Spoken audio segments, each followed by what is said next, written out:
story you are about to hear is true. The names have been changed to protect the innocent.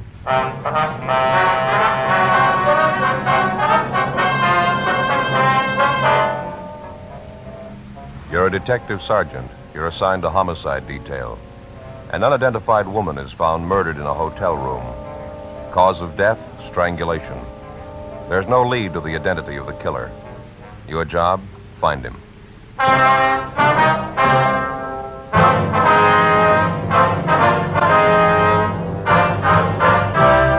Dragnet, the documented drama of an actual crime. For the next 30 minutes, in cooperation with the Los Angeles Police Department, you will travel step by step on the side of the law through an actual case transcribed from official police files.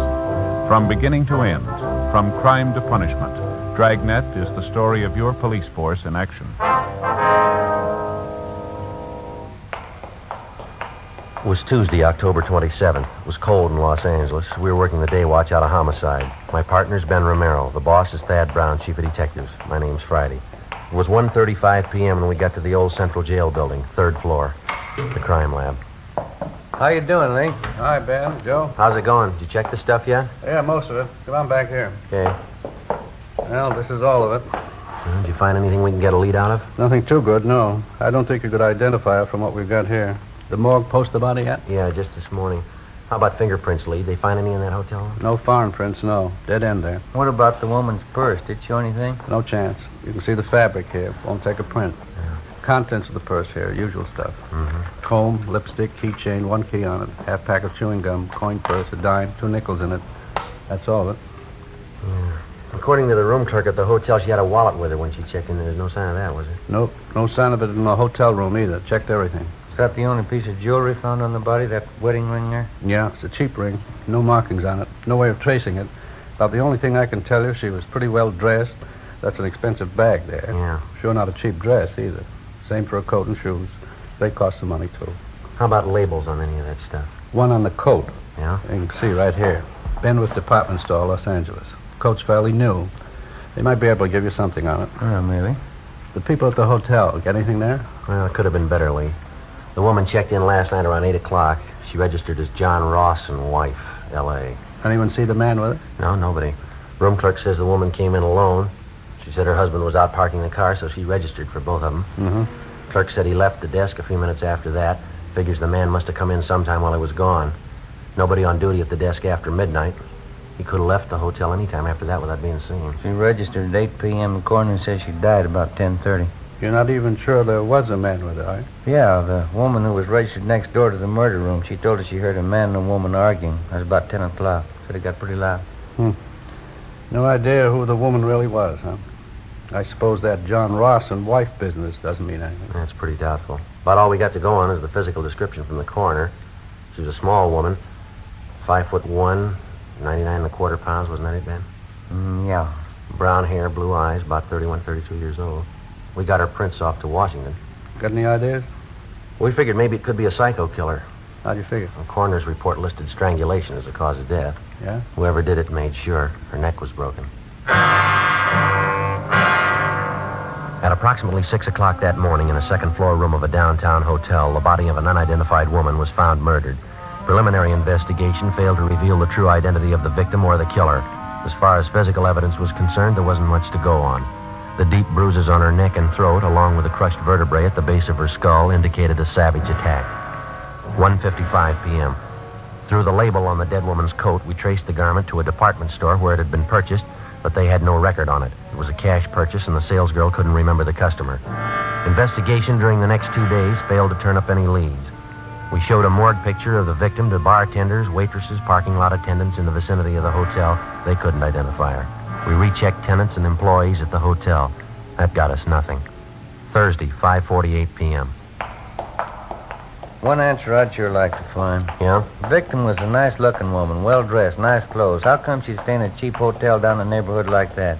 It doesn't jibe for my money. Well, that's hard to say. Sure got me stopped. 2 days leg work and we're no place. Well, we might be in better shape when we get that kickback from Washington. I sure hope so. Go ahead.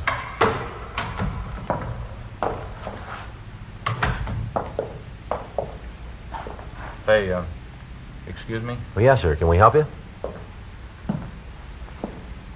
Well, now, I don't know. Guess that all depends. I'm waiting for a couple of detectives here. Well, who is it you wanted to see? A couple of detectives. Well, who are they? It's pretty confidential, you know. I have to talk to them. Told me to see Friday and Romero. Ben Friday and Joe Romero, detectives handling the case. Yes, sir. I'm Joe Friday. This is my partner, Ben Romero. We're handling the case. What do you want to see us about? You said you were working on that murder case? That woman they found in the hotel? Yes, sir. That's right. That's so? I see your badges? Yes, sir. Here's our identification. Mm-hmm. Read about that murder in the paper, you know. You better come over here. Yeah. You're going to thank me for this. I got all you want to know about that murder. You mind telling us your name, sir? I don't mind. Al P. Morgan. I was a good friend of hers, you know. Used to work with her. You mean the dead woman? It's the same one.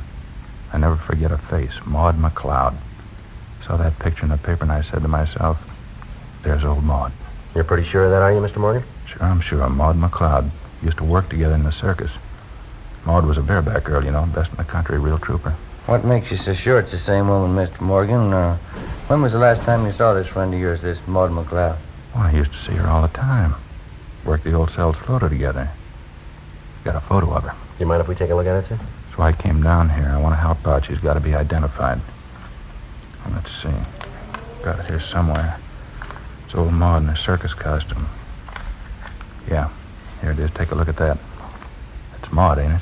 Well, I don't know, sir. Doesn't seem to be too much resemblance here. Is that right? Afraid you've made a mistake, Mr. Morgan. Thanks for your cooperation anyhow. Appreciate you coming in. Well, sure, it was Maud. I get it. Homicide Friday. Oh, yeah, Frank. Uh-huh. Is that right? What'd it say? Huh?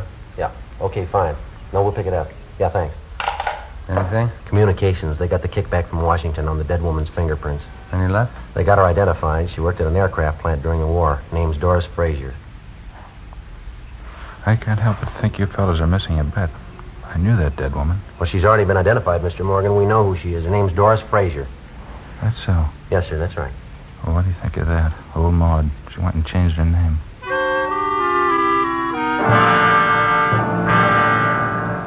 Thursday, 6:35 p.m. Ben and I went down the hall to communications and got a copy of the kickback from Washington.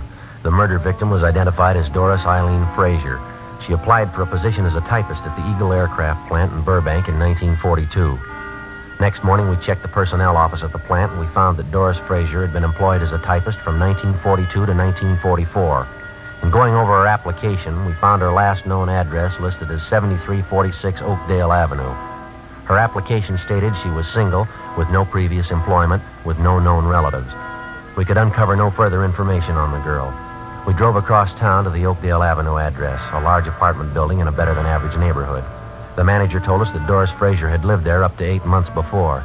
He said that a few weeks before she moved, she was married to a tall, dark-haired man, but he was unable to remember his name. The manager also told us that the newly married couple apparently began having trouble from the day that they were married. We checked the next forwarding address, a boarding house for women in the south end of the city. Ben and I interviewed the woman in charge, a Mrs. Frances Watson. We talked to her back in the kitchen of the boarding house while she polished a set of silverware. I saw that picture in the paper. I didn't connect it with Doris, though. She was a much prettier girl when she lived here. You say she left here about 18 months ago, Miss Watson? Yes, maybe a little more. Might be closer to 2 years. I'd have to check my rent receipts to be sure. Did you happen to know anything about the Frazier girl, Miss Watson? I mean, did you know much about her personal life at all? Well, of course, I always insist on references. Any good boarding house does, you know. Doris was a nice girl in many ways. Of course, she had her shortcomings. I suppose we all do. When she first came here, she seemed like such a nice girl, and then she started to go downhill. I just don't know what got into her. Well, how do you mean, ma'am? Was she in some kind of trouble? Well, of course, when she first came here, we didn't know it, but she was married. This is a home for single girls. We have our rules and regulations just like any other respectable place. Yes, ma'am, I understand. Well, as we came to find out later, Doris wasn't only married, but she was fighting with her husband. I understand he wasn't much at all. She was thinking of getting a divorce, as a matter of fact. Well, did you ever meet her husband, Miss Watson? No, I never did. I suppose it's just as well I didn't. I understand that Doris left him after they'd been married only a few months. Mm-hmm. Do you know what his name is, ma'am? No, I have no idea. Or Doris always used her maiden name when she was with me. Then you never saw this man, Miss Watson? He never came to the house here? No, I didn't say I never saw him. I said I didn't meet him. Yes, there was once when he came to the house to see Doris. And what was the occasion? You mind telling us about it? Oh, it was most unpleasant, I can tell you that. Let me see now. Yes, Doris had been here about 6 months. Even by that time, I was beginning to see the real side of the girl. No character, Sergeant. No character at all. It shows up every time. Yes, ma'am. Wonder if you'd go on, please. Well, as I was saying, it was after about 6 months when this man brought Doris home late one night, about a quarter till midnight, I'd say. Upset the whole house. How was that, ma'am? The two of them, this man and Doris, they stood right out there in the hall, had a terrible quarrel. The language, it was dreadful. The top of their lungs, too. My husband went out to quiet them down, but the man left before he had a chance to calm him down. He upset the whole house. Now, this man that the Fraser woman was arguing with, you're sure that was her husband? Well, as sure as I can be. That's what Doris told me, anyway, the day after. I called her in and told her I just couldn't tolerate behavior like that. It upset her quite a bit, I remember. She cried, said it wouldn't happen again. That's when she told me she was trying to get a divorce. Is that what the big argument was about? Would you know that? Yes, she said she wanted a divorce, and her husband didn't. He wanted her back with him. Certainly is sad the way some people mix up their lives. Yes, ma'am. By any chance did you get a good look at this man, husband, I mean? Well, he was tall and had dark hair. That's about all I remember. He was well-dressed, too. I see. When Doris Fraser left here, Mrs. Watson, did she leave a forwarding address with you? No, she didn't. I haven't any idea where she moved. What kind of work was she doing while she was living here? Do you have any idea where she was employed? Yes, that was one of the references she gave me. Furniture company. Down on Venice Boulevard, if I remember correctly. I have the address in my record book. Certainly is unfortunate, the whole thing. Yes, ma'am, it is. He even tried to talk to her before she left. Sat her down and talked to her for a whole afternoon. I guess it was just a waste of time. How's that, ma'am? And trouble with her husband. Terrible thing. He seemed to treat her so badly, two of them fighting all the time. I believe she was actually afraid of him. She told me he was very jealous. He drank, ran around. That's why I couldn't understand it. You couldn't understand what, ma'am? Doris, when she moved away from here. Yes, ma'am? She said she was going back with her husband. The landlady, Frances Watson, gave us the address of the furniture store where the murder victim had been employed, and we drove down to check with the personnel manager, a Mr. Collins. He said that Doris Fraser had been fired from her job 10 months before. He said she'd been let go because she was constantly late for work and that she got into the habit of asking for salary advances too often. Collins also told us that he'd heard about the trouble between the Fraser woman and her husband. He said he'd seen the husband in the store several times when he came to call for his wife. He identified the husband as Stephen Arnold. The description was approximately the same, a tall, well-dressed man, dark hair, heavy build. The personnel manager gave us the last known address they had on the victim. The following morning, we checked it out, an apartment hotel in the East Wilshire area. She was still registered there, together with her husband, Stephen Arnold, but the desk clerk told us that Arnold hadn't been living there for the past 3 months. He had no idea where Arnold had moved. He didn't know where he worked. While the desk clerk stood by, Ben and I went upstairs and checked the apartment. Anything, Joe? No, nothing. Nothing in the bedroom. Like Lee says, she goes in for nice clothes, about all I can figure. Well, what you got there? See it lying on the desk here. Looks like she started a letter and didn't get to finish it. What's it say there? Well, it's dated October 23rd. That's over a week ago. It says, Dear George, I've been meaning to write to you before, but that's all. That's as far as she got. George. First time we've run into that name on this deal. Makes more than one man in her life. Yeah, there's a couple of more letters here. They're all addressed to her, unopened. Let's see. All we can go by are the return addresses. Telephone bill, ad from a woman's store, postcard, another ad. Here's something. Santa Monica postmark. Yeah. Check the name on that return. Yeah, Stephen Arnold. 12:35 p.m. We called the office and checked Stephen Arnold through R&I. He had no criminal record. The return address, which he'd listed on the envelope of the letter to his wife, was 10826 Pacific Front Boulevard. We located it on the beach just below Santa Monica. It was a small hamburger stand owned and operated by the dead woman's husband. No, I haven't seen Doris for a couple months anyway. Why? I understand you had an apartment with your wife in the East Wilshire neighborhood. Is that right, Mr. Arnold? Yeah, that's right. Mind telling us why you left? No, I don't mind. Want to move closer to my work, that's all. That place is way too far out. Well, how is it your wife didn't move with you, sir? She wanted to stay close to town. Doesn't care for the beach much. Bad for his sinus, I guess. Well, did you have an argument with your wife, Arnold? Some kind of a disagreement? Is that one of the reasons you moved? Yeah, you might call it that. We're getting a divorce. That's so. Yeah, it was the best thing all the way around. Been nothing but fighting and scrapping the last year anyway. We decided to call it quits. Will you excuse me a minute? I got to put some cold drinks in this cooler here. Yeah, go right ahead. Would either of you care for a cold drink? No thanks. Coke, maybe? No thing. Did you get the divorce from your wife, Mr. Arnold? Yeah, that's right. I'm divorcing her. Why do you want to know? You remember that last time you saw your wife, the exact date, I mean? No, I don't think I remember that. Been at least 3 months, I'll say that much. You spend most of your time down here at the beach, do you, Mr. Arnold? Yeah, that's right. I get into town once or twice a month. They sure you would like a Coke? No, I no wouldn't, thanks. thank you. Think I'll have one myself if you don't mind. Sure, I get a cold one here. Water sure is cold. How about last Tuesday night, sir? You happened to be in town that night? Oh, last time was 2-3 weeks ago anyway. Went in to see a show. I was working here last Tuesday night. Work every night except Monday. It's the only night I'm closed up. Uh-huh. Is there anyone who can vouch for that? I don't think I get this. Why do you want to know? Well, is there anybody who can vouch for you?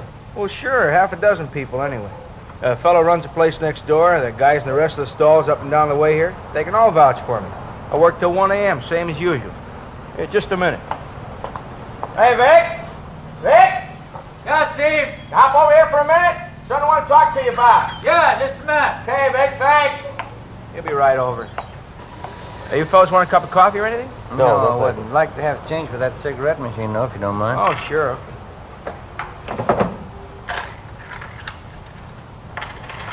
There you are. Oh, thanks. Yes, Steve? Hey, these fellas are detectives, Vic. Guess about some kind of jam my wife got into. They want to know where I was last Tuesday night. Yeah? They want somebody to vouch for me. Sure. Did you see Mr. Arnold last Tuesday night?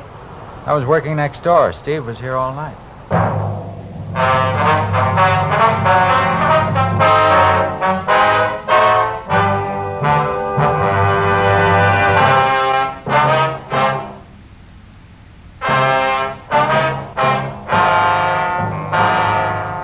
Saturday, October 31st, 2 p.m. Ben and I checked with a dozen different concession operators in the neighborhood of Stephen Arnold's eating place. They all corroborated the fact that on the night his wife had met her death in a downtown hotel, Arnold had been working at his stand until 1 a.m. Despite all the previous indications that he might have been responsible for the murder of his wife, we had to eliminate him as a possible suspect. 2:20 p.m. On the way back into town, we stopped by the apartment hotel where Doris Fraser was living at the time of her murder. After checking further with the tenants and with the help in the building, we found out that the victim had been in the habit of eating most of her meals at restaurants in the immediate neighborhood. After some 2 hours of checking and running into 6 restaurants, we found a small coffee shop 4 blocks from the apartment building where one of the waitresses identified Doris Fraser's picture. Yeah, that's her, officer. Terrible picture, though. She looks so much older. About how often would you say Miss Fraser came in here, ma'am? Well, 3 or 4 times a week, I'd say. The bus stop's right out there on the corner. She'd usually have breakfast, then grab the bus and go to work. Some nights coming home from work, she'd stop in here for dinner. Nice girl, quiet. Did you get to know her at all, miss? I mean, did you happen to know any of her friends here in the neighborhood? No, as I say, she was a quiet person, not very talkative. Usually read while she was eating, book or magazine. Uh-huh. Did she ever come in here with anyone else? Do you know that? Yeah, quite a few times. She seemed to have a boyfriend. Of course, she was attractive, small, you know, but real cute looking. Do you happen to know any of these men? No, I'm sorry I don't. Any one of them in particular she came in with very often? Well, let's see. I think there was one, blonde, good dresser, kind of tall, good looking. They usually came in together for breakfast. How long ago was this, miss? Do you recall? Oh, I'd say up until a couple of weeks ago. I usually waited on him in the morning. That's how I happen to remember. I see. Did you ever happen to hear this man's name? Let me see. George, I think that was it, yeah. Would you happen to know if he lives in the neighborhood? No, I'm sorry, I don't. Has this man been in here during the past week, do you know? Yes, he has. He came in for breakfast What day was that? this morning. Before we left the coffee shop, we questioned the cashier who came up with the information that the man known as George usually left his car parked at the service station across the street. We left our card and asked the cashier to call us in case the suspect returned. At the service station, they also remembered the man known as George, but they told us he hadn't been in for the past month. They'd done some work on his car for him in the past, so they had a record of his license number. We called our DMV and found that the car was registered to a Carl Lucy in East Hollywood. 4:45 p.m. We drove out and interviewed Lucy at his home, but he came nowhere near the description of the suspect. He told us that he had purchased the car 6 weeks before from a man known as George Crane. He described Crane as tall, blonde, and well-dressed. From the bill of sale, we got Crane's address, a motel on East Manchester.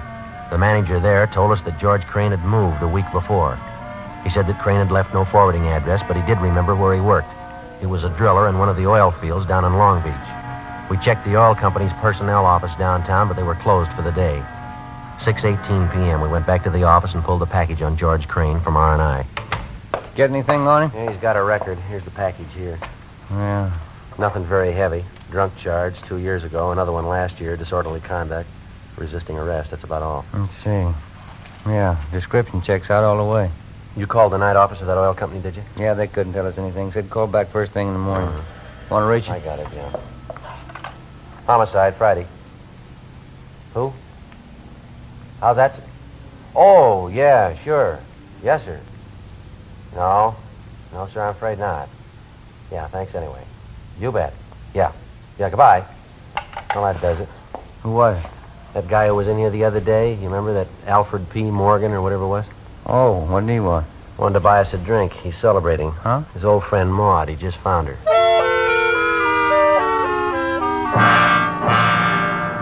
8 a.m. the next morning, we checked with the personnel department of the oil company's downtown offices. They told us that George Crane was employed as a driller, that he'd been working for the company for the past 5 years, and that he had a good employment record. They told us he was on the day shift and that he was scheduled to report for work on Rig 619 at the Long Beach field at 8 o'clock that morning. Ben and I got in the car, drove down to Long Beach, where we located the murder suspect, George Crane, at work in the field. Doris Frazier? No, I'm sorry, Sergeant. I don't think I know anybody by that name. How about Doris Arnold, Mr. Crane? Would you know anybody by that name? Arnold? No, I'm afraid not. What's it all about? You own a car, do you, sir? Yeah, that's it right over there, that dark sedan. Yeah. Have you had it long? Oh, I've had it a couple of weeks. Last one I had was giving me a lot of trouble. Did you trade it in? No, I sold it to a private party. Fell out in Hollywood. You mind taking a look at this picture, Mr. Crane? Yeah. Doesn't look like anybody I know. Why, am I supposed to? We think you should, yes, sir. I don't think I'll follow you. Do you spend any time around the East Wilshire district, Crane? East Wilshire, you said? Yeah. No, I've probably been over there a couple of times. Not lately, though. How about the coffee shop on the corner of Gramercy and Marengo? You ever been in there? Not that I remember, no. Well, a waitress in that coffee shop and the cashier, too. They say they've got a pretty regular customer. He fits your description exactly. You sure you've never been in there? Well, I'm not positive. I wouldn't swear I never been in the place. What's the difference, anyway? Well, how about that service station across the street from the coffee shop? You ever parked your car there? They ever do any work on it for you? Oh, say, I bet I know the place you're talking about. Yeah, I've been there quite a few times. Good station. They done some good jobs on the car for me. I remember it now. Well, then I guess you remember the coffee shop. Crane? Yeah, I think I do now. Right across the street from the station, that it? Yeah, that's right. Well, what do you want to know about it? When's the last time you were in there, Crane? Well, tell you the truth, I couldn't be sure. Well, we talked to a waitress in there yesterday. She said you were in that morning for breakfast. Do you remember that? She's way off the track on that one, I can tell you that. I wasn't near the place yesterday morning. Well, the cashier remembers you, too. She says you were in. How about it, Crane? Look, what difference does it make? What's this thing all about, anyway? You want to take another look at this picture? Well, I told you once, I don't know the woman. I never saw her before in my life. Why don't you give it some thought? Huh? I said, why don't you give it some thought? You remembered East Wilshire. You remembered the service station. You finally remembered the coffee shop. Maybe you can remember her if you I try. tell you, I don't know her. I never saw her in my... Look, let's go in the shed where we can hear each other, huh? All right.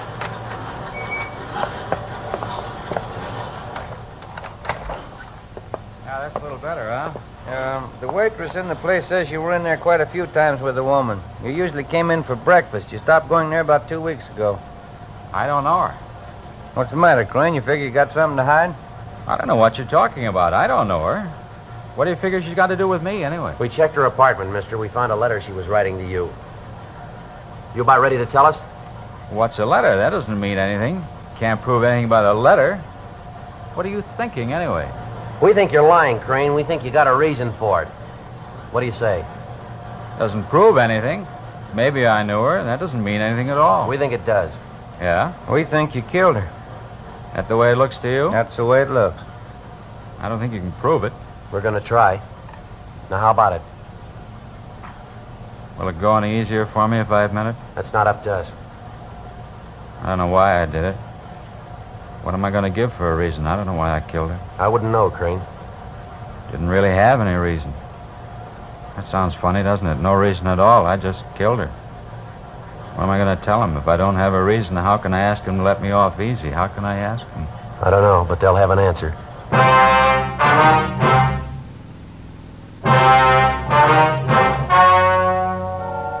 The story you have just heard was true. The names were changed to protect the innocent.